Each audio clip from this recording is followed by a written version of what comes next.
Halo teman-teman, jumpa lagi di channel Belajar Hukum Official. Nah, di video kali ini kita akan membahas tentang metode pelaksanaan pengawasan terhadap kinerja kepala desa yang dilakukan oleh Badan Permusatan Desa.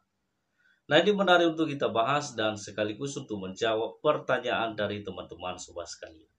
Seperti apa penjelasannya? Simak cuplikan berikut ini.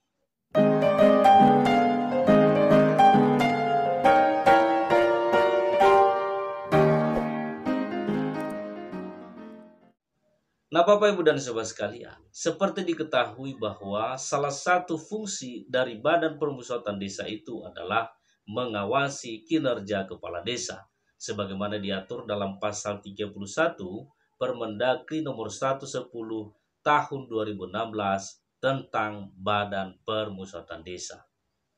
Nah, lalu kemudian muncul pertanyaannya, bagaimana metode pelaksanaan pengawasan terhadap kinerja kepala desa? Nah, hal itu dapat kita ketahui sebagaimana dijelaskan dalam pasal 46. Di situ dikatakan pelaksanaan pengawasan terhadap kinerja kepala desa dilakukan dengan melalui, yaitu yang pertama, melalui perencanaan kegiatan pemerintah desa, yang kedua, melalui pelaksanaan kegiatan, dan yang ketiga, melalui pelaporan penyelenggaraan pemerintahan desa. Nah, bentuk pengawasan terhadap kinerja kepala desa yang dilakukan melalui perencanaan kegiatan, pelaksanaan kegiatan, laporan penyelenggaraan pemerintahan desa dilakukan berupa monitoring dan evaluasi. Nah, pengawasan terhadap kinerja kepala desa dalam bentuk monitoring yang dimaksud adalah pengawasan atau pemantauan pelaksanaan kegiatan-kegiatan di desa sesuai perencanaan sebagaimana yang telah disepakati bersama yang telah tertuang dalam peraturan desa dan lain sebagainya. Nah, itu yang pertama. Nah, kemudian yang kedua, pengawasan yang dilakukan dalam bentuk evaluasi.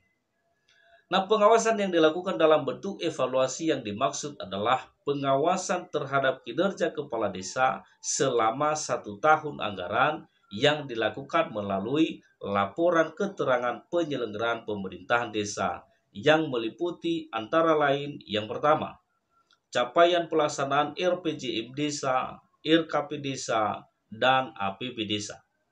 Yang kedua, capaian pelaksanaan penugasan dari pemerintah provinsi, dan pemerintah kabupaten atau kota. Yang ketiga, capaian ketaatan terhadap pelaksanaan tugas sesuai peraturan perundang-undangan. Dan yang keempat, prestasi kepala desa. Jadi itulah beberapa metode pelaksanaan pengawasan terhadap kinerja kepala desa yang dilakukan oleh Badan Permusatan Desa. Nanti bagaimana teknis pelaksanaan monitoring dan evaluasinya akan kita bahas pada video berikutnya. Jadi saya kira demikian, semoga bermanfaat dan sampai ketemu pada video berikutnya. Markus, mari kita kupas.